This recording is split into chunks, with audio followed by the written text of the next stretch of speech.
You may have read in the press about medicines like antibiotics and the pill being found in rivers and lakes.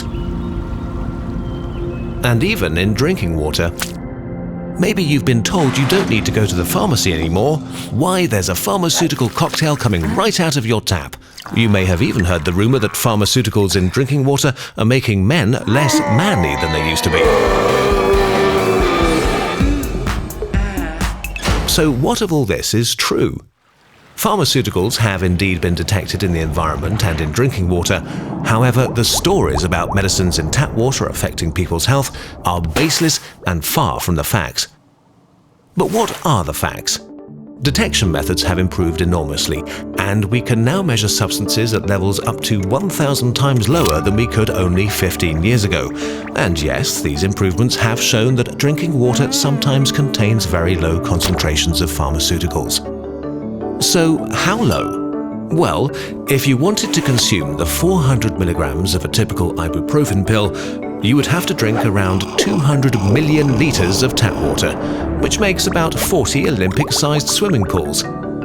There still are knowledge gaps on this topic, but in 2012 the World Health Organization concluded that at current levels, appreciable adverse impacts on human health are very unlikely. So, as far as drugs are concerned, your drinking water is safe. But there are risks related to pharmaceuticals in water for animals in rivers and lakes.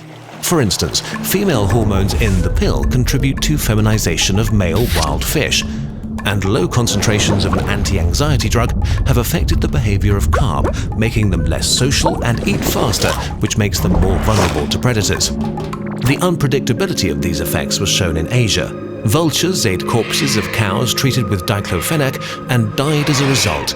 Populations fell by over 90%. So clearly, it's a good idea to reduce the input of pharmaceuticals into the environment. But how do human drugs get into the environment in the first place? When you apply medication on your skin, part of it will always wash off.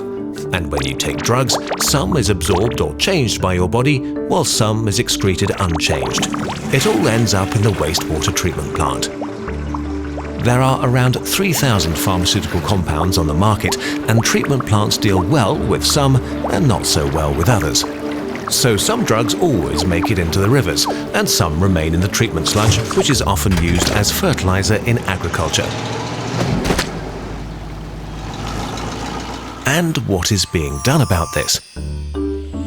Research is closing knowledge gaps such as the long-term impacts of low drug concentrations, and the European Union has started to regulate the issue. But you can also help by doing 3 simple things.